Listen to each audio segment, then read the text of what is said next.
Please be advised, this episode does have content that some may find distressing. As always, listener discretion is advised and it is not suitable for anyone under the age of 13. Hello and welcome to episode 23 of It's Murder Up North. Today's episode will be on the infamous child killer Mary Bell. However, before I head to the episode, I just want to give a quick shout out to my Patreon members, Victoria and Michael. Thank you so much for your support and I hope you're enjoying the exclusive content. If you want to join Victoria and Michael on Patreon, please head to www.patreon.com/It's Murder Up North.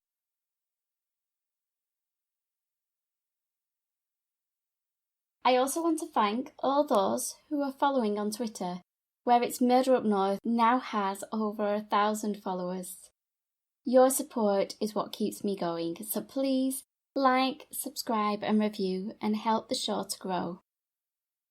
So, my podcast of the week is True Crime, Never Heard of It.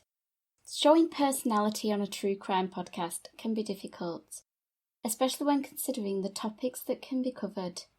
But Aaron has managed to blend his personality with sympathetic storytelling. He is new to podcasting and I think he is doing a fantastic job. Here's what to expect. I said acid for the body, not acid for the blood. You've melted the fucking carpet. Oh, hello. Didn't see you there, sorry. My name's Aaron, host of podcast True Crime, Never Heard of It. It's called that because, as the innovator of the True Crime podcast, I'm positive that this concept is entirely new to you. Over the course of 20 or so minutes, my podcast takes a look at a true crime case and I discuss the crime itself and the wider implications thereof.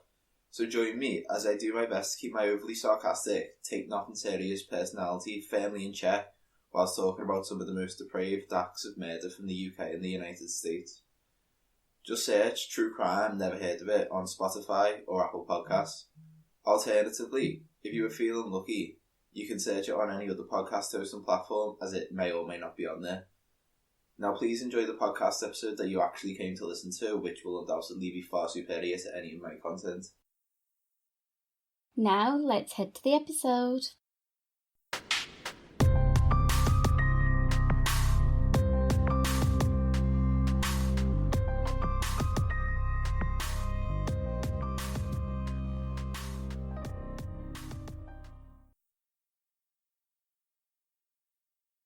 John Connolly wrote in the Book of Lost Things, "For in every adult there dwells the child that was, and in every child there lies the adult that will be." The death of a child is not only the loss of a loved one, it is a stolen future. Any dreams and aspirations evaporate into nothingness. The death of a child is the death of hope. When a child is murdered, we do not just mourn the loss of the child, but the loss of innocence. It is hard to understand how someone could do something so unthinkable and evil. Newcastle in the northeast of England sits on the banks of the River Tyne, historically a shipbuilding city and one of the driving forces behind the Industrial Revolution. The area has had a prosperous past.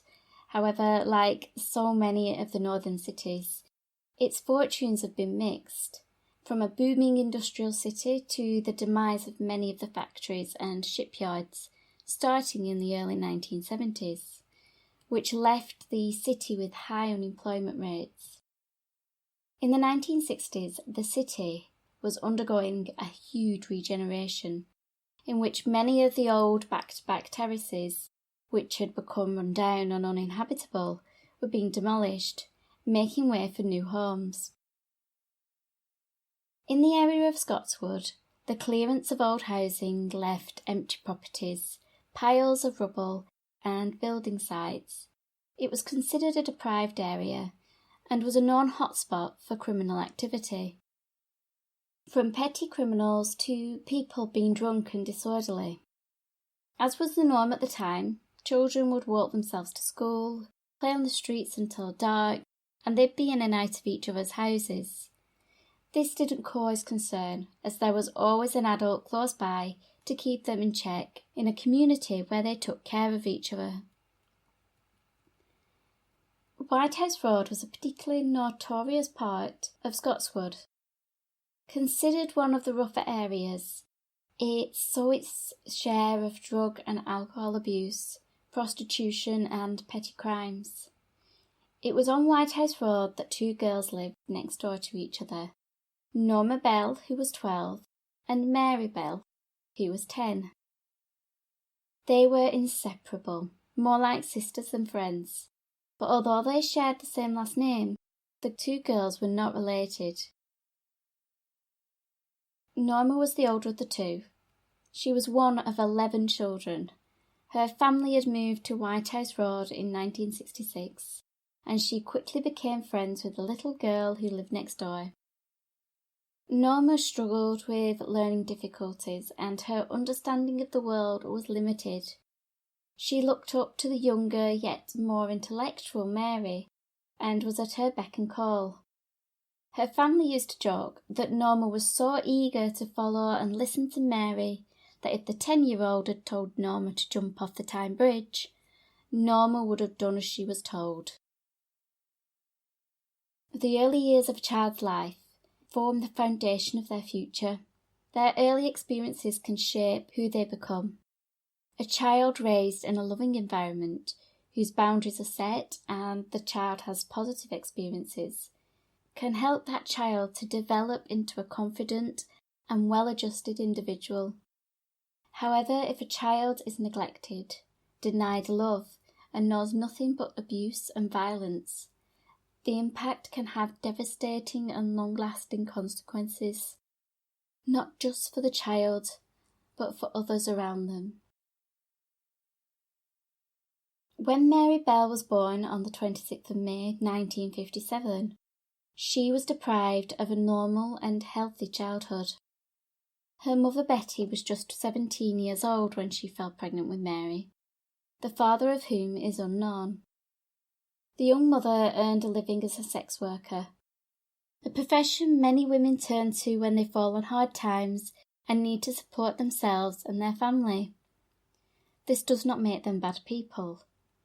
What made Betty different was the manner in which she treated her daughter.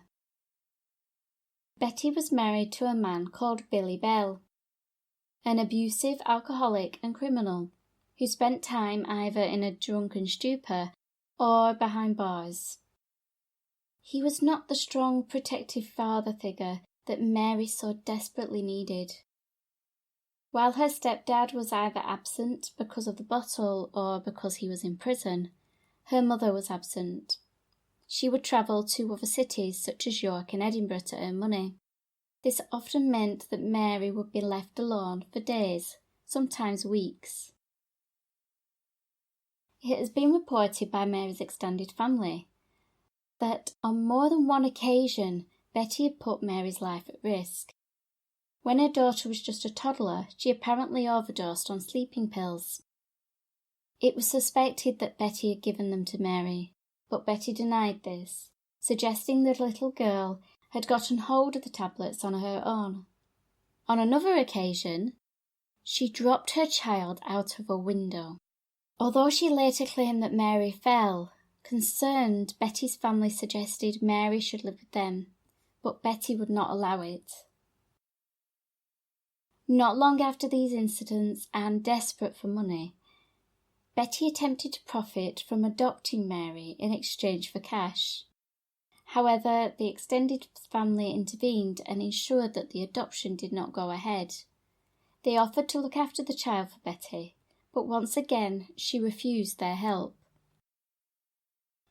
Growing up in a home without love or boundaries, the little girl was exposed to her mother's sordid world. There was nowhere in the family home for Mary to go when her mother brought clients back to the house, so she would have to watch her mum performing sex acts on multiple men. Many of her mother's clients enjoyed sadomasochism, which only added to the child's exposure to violence. There has also been suggestions that not only was Mary exposed to her mother's sexual activities, but was also forced to take part in them, beginning when she was just 4 years old. A child who grows up in such an environment carries scars that will last a lifetime. As their brains develop, their cognitive functions can be affected.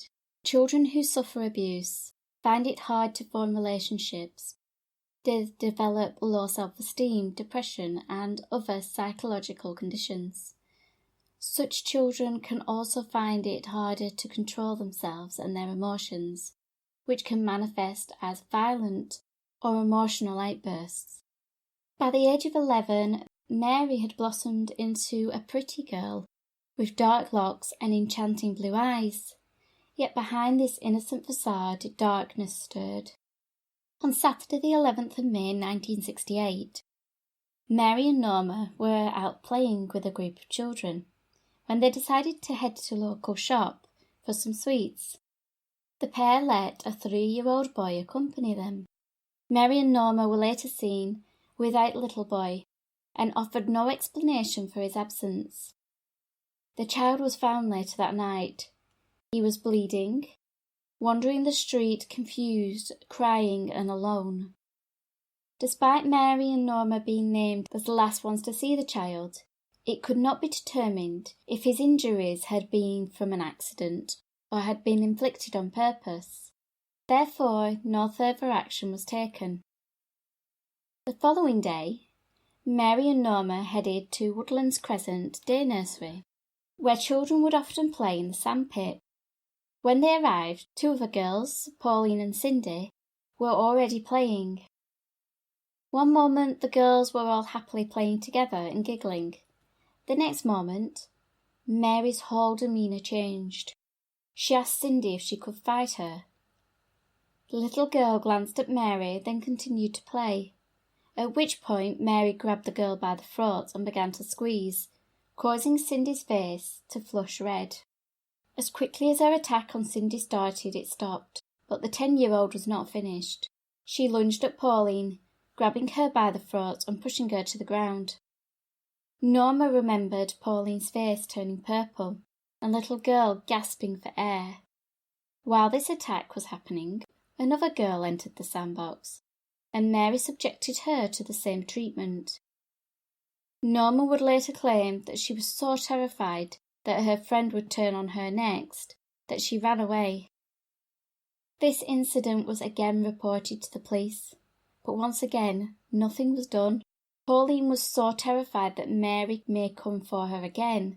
She did not tell the police exactly what happened. She claimed that Norma sat nearby and shot, as Mary pinned Pauline to the ground and attempted to fill her mouth with sand. Fortunately, Pauline was able to get free from Mary's grasp and fled, and from that day on, she avoided the terrifying 10-year-old she had once considered her friend. These incidents were not taken seriously. However, Mary's violent tendencies worsened, and on the 25th of May, 1968, they would escalate to murder. Martin Brown, a cheeky little boy with a round face, crystal blue eyes, and bouncy blonde curls, was playing in the street with his friends. He was a tall, stocky 4-year-old, filled with energy and a love of football. His mum reflected on one of her fondest memories of her mischievous little boy, recalling an incident in which Martin had decided he wanted his own swimming pool. So he had filled a drawer in his bedroom full of water and was splashing around in it, having the time of his life. The little boy would spend most of the day outside with the other children on the street. It wasn't uncommon for him to be out of his mum's sight, but everyone looked out for each other, so she wasn't concerned when she couldn't see him playing in his little blue anorak. At roughly 3:30 p.m, Martin's mum June was preparing tea. A neighbour came bursting through the front door of the Browns' home, urging Martin's mum to come quickly, advising that her son had been involved in an accident on Rat Alley. Rat Alley was a street, otherwise known as St Margaret's Road, that had been earmarked for demolition over a year earlier.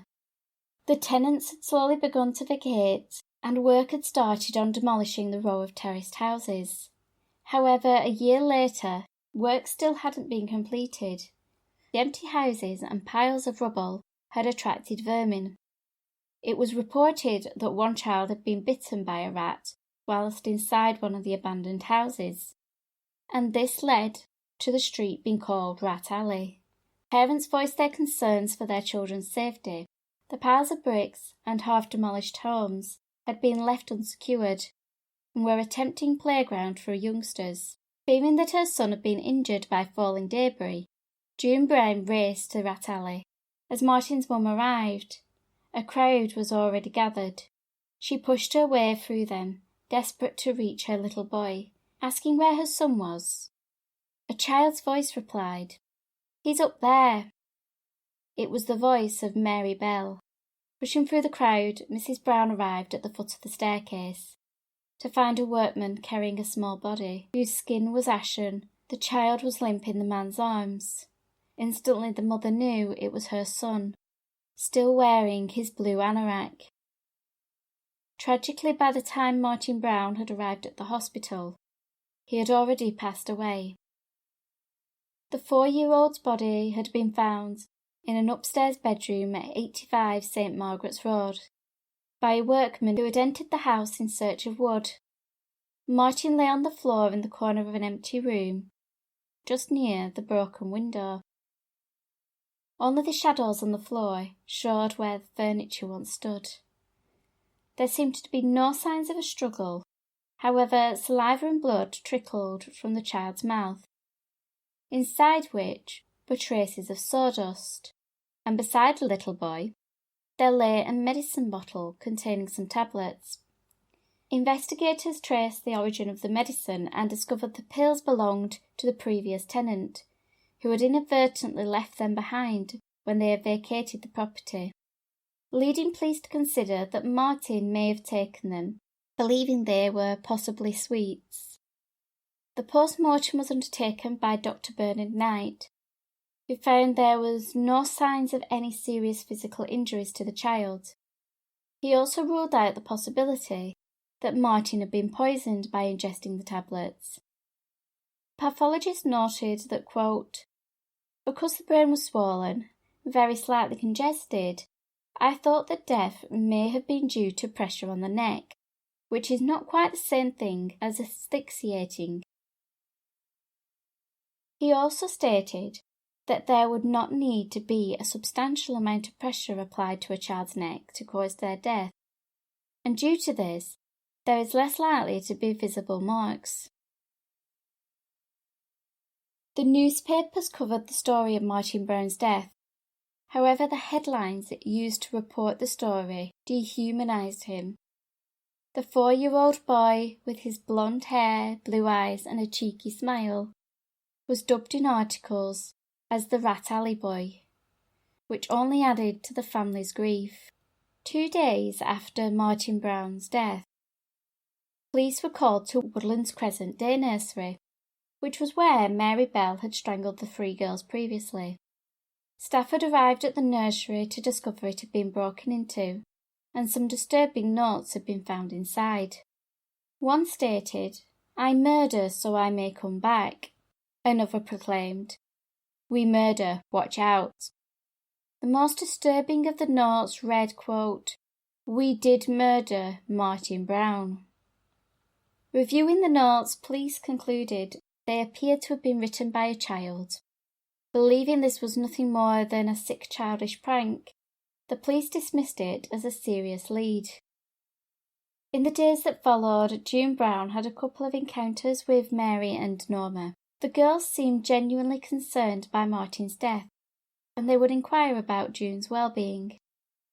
Night prior to the little boy's funeral, there was a knock on the door of the Browns' home.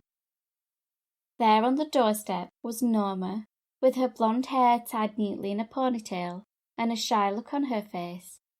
Beside her stood Mary, who seemed agitated. She stared at June with her enthralling blue eyes and asked if she could see Martin. June knew that the 2 girls were aware her child was dead, but she politely repeated the news. only for Mary to respond coldly, quote, "I know that. I just wanted to see him in his coffin." Stunned at the 10-year-old's chilling response, June did not speak. She closed the front door on the girls and sank behind it, weeping uncontrollably. Over the next 2 months, the police investigation into Martin's death had ground to a halt. With no new leads to chase, they began to consider if the little boy's death was somehow caused by the dangerous surroundings of the abandoned property, considering the possibility he may have fallen through the roof. This was strengthened by the testimony of a local shopkeeper who advised that Martin had been alone at 3 p.m. when he came into his shop, and a workman recalled seeing Martin in his distinctive blue anorak entering the derelict property about 3:15. But the workman did not see anyone else with the lad, and by 3:30, Martin's body had been found. Children still played, blissfully unaware that a murderer played amongst them. Believing that Martin's death had been a tragic accident, this carefree innocence would be dispelled on the 31st of July 1968. In the wake of Martin Brown's death, Scotswood residents demanded action to be taken over Rat Alley, and by the end of July the demolition of the homes had started, drawing crowds of local children, including Brian Howe.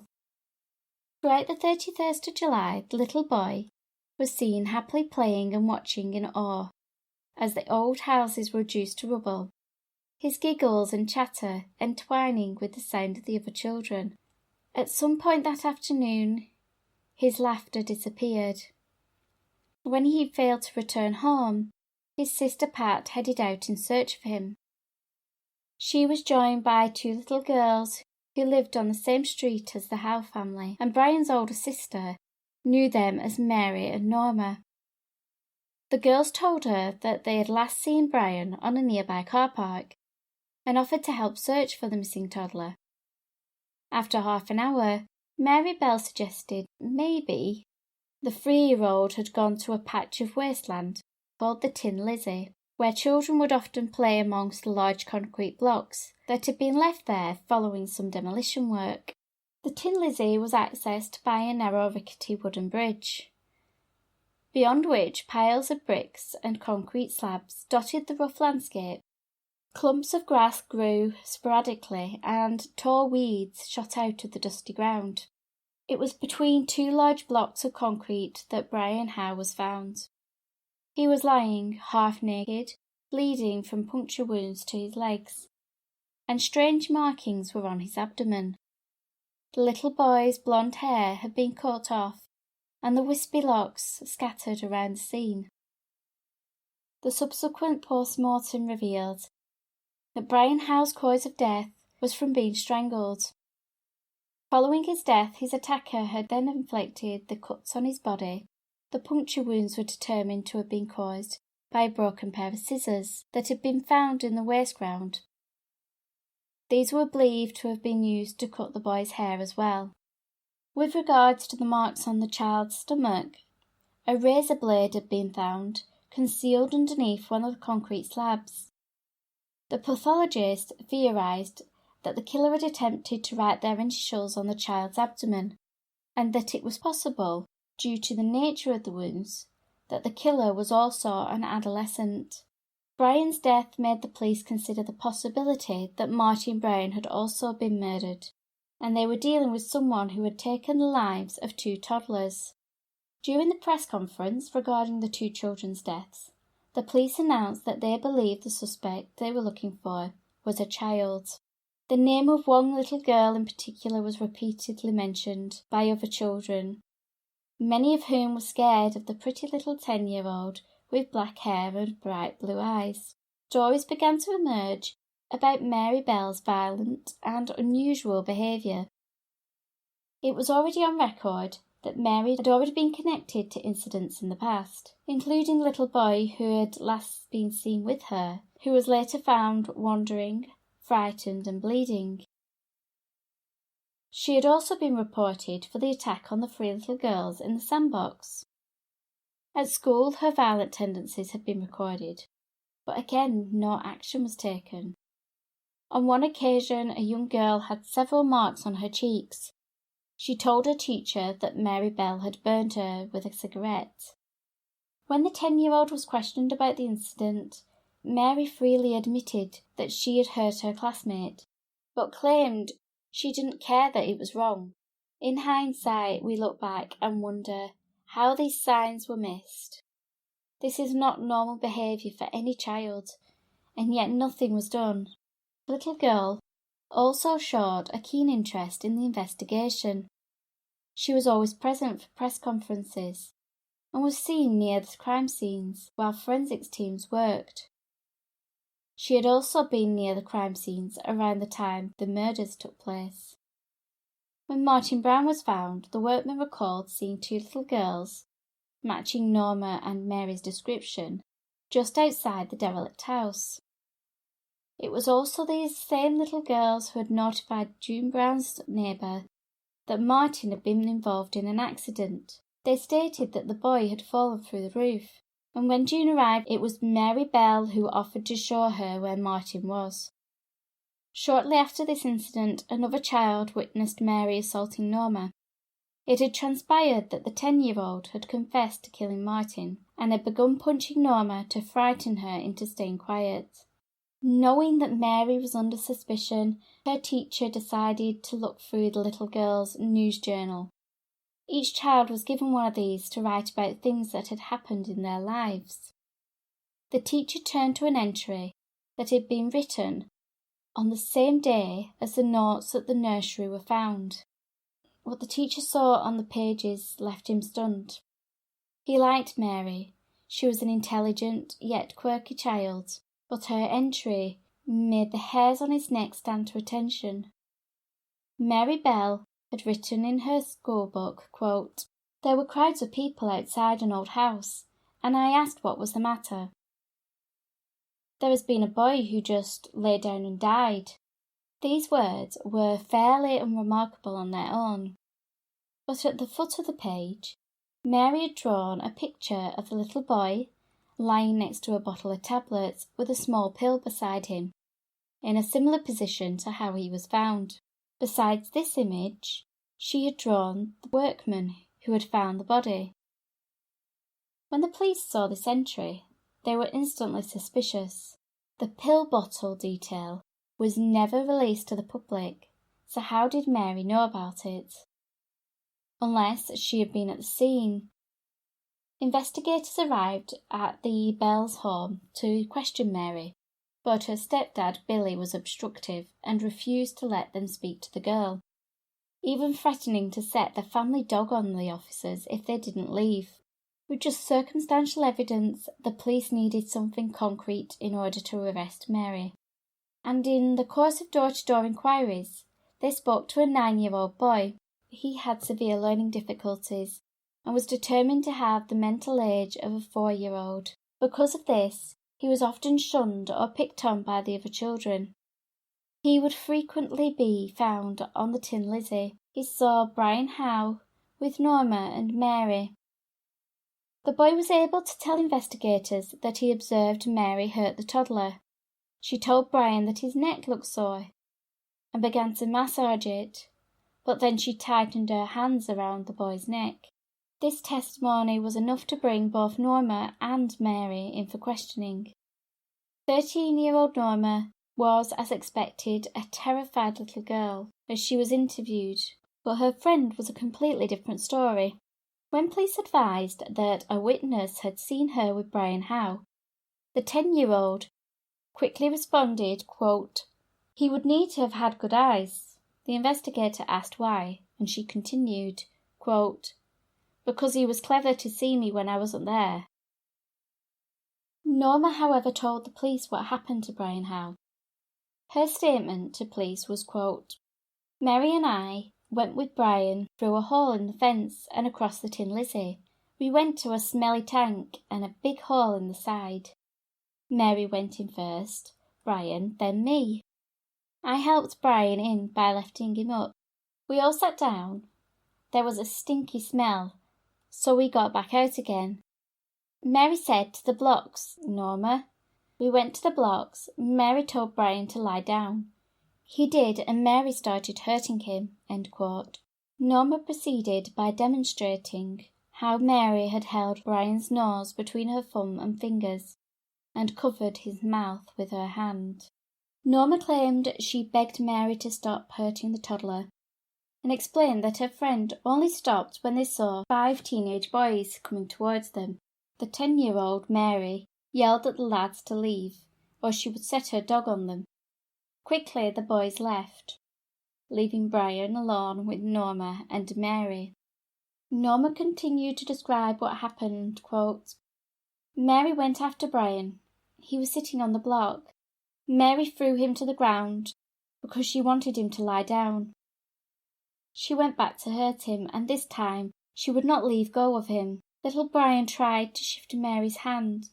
Little Brian was lying down, and Mary knelt down and got her hand on his neck. Brian tried to slip away." End quote. As she was strangling little boy, Mary asked Norma to take over because she was getting tired, but Norma refused to hurt the child and started to run away. She recalled that Brian was still alive when she left. Later that day, Mary convinced Norma to return to the Tin Lizzie. She explained, quote, "We walked among the blocks and I tripped over something. I looked down and it was Brian Howe's head. He was lying on his back and his left arm was out by his side and his palm up." Norma stated Mary told her, quote, "Keep your nose dry. He is dead." Mary then took hold of Norma's throat and stated coldly this was how she had done it. She then told Norma she had enjoyed doing it. Mary was calm during her interviews. She knew Brian had died because she had assisted in finding him. She also told police that she wouldn't play with Brian due to his age. However, she had babysat him in the past. When told what Norma had stated, she quickly declared that her friend was a liar who was always trying to get her in trouble. Mary now claimed that it was Norma that had killed Brian. She stated that the 13-year-old was squeezing Brian's neck so hard that Norma's fingertips had gone white. Mary stated, quote, "I tried to stop her, but she was screaming at me. She banged Brian's head on some wood." End quote. Mary told Norma she didn't want to be involved, but she wouldn't tell anyone what Norma had done. Mary then stated that Norma then threatened to strangle Mary's dog. She described her friend's behaviour, quote, "Norma was making twitchy faces and spreading her fingers out, and said, 'This is the first and it won't be the last.' Mary then said she picked up her dog and ran in fear. She insisted she hadn't done anything wrong. Quote, 'I haven't got the guts. I couldn't even kill a bird by the throat or anything.'" During trial, Norma would claim that Mary had tried to strangle one of her brother's pigeons, a claim that caused Mary to cry in court. Both Norma and Mary were charged with the murders of 4-year-old Martin Brown and 3-year-old Brian Howe. Their trial began at Newcastle Assizes in December 1968. The 2 girls pleaded not guilty to murder. To the court, the difference between the 2 girls was plain to see. 13-year-old Norma fidgeted in her seat, playing with her blonde ponytail, clearly unnerved by the whole experience. She was assessed and was found to have the understanding of an 8-year-old, combined with a naive and submissive personality. Despite her difficulties, Norma did know the difference between right and wrong, and was aware of the severity of the situation she now found herself in. There was nothing to suggest that Norma had been involved in the murder of Martin Brown, but by her own admission, she had been on the Tin Lizzie and had claimed it was Mary who had killed Brian Howe. And with a lack of evidence linking her to either murders and the girls' quotes limited mental capacity, Norma was acquitted of the charges. Mary came across to the court as an unusual child. She seemed devoid of emotions, and she was witty, intelligent, and was unfazed by the proceedings. She didn't show emotion, save for when she was accused of harming a bird. Prior to the trial, Mary underwent a psychological assessment which reported that the 10-year-old was a psychopath who lacked empathy. There was forensic evidence that connected Mary to the murders, namely fibres from her clothes, which were found on both boys' clothing. As these fibres were on their undergarments, it was argued that they could not have been transferred by accident. Witnesses had placed Mary with Brian Howe at the time of his death, and her own illustration of Martin Brown's body only helped to incriminate her further. Mary's medical diagnosis led to her being sentenced to 12 years for manslaughter due to diminished responsibility. When the sentence was handed down, Mary cried. The question was, what to do with Mary Bell? She was an unprecedented case, and given her young age, it was felt that she needed to be rehabilitated. Therefore, the decision was made to send her to an approved school called Red Bank, where she would be held in secure accommodation whilst receiving care, support and education. In stark contrast to how Jamie Bulger's killers were treated, people were not angry at Mary. They felt sorry for the little girl, and many argued her behaviour was a product of her upbringing. Even Mary blamed her mother for what had happened. While at Red Bank, Mary continued to deny her involvement in the murders. However, she did show improvements in her behaviour, and she was excelling in her lessons.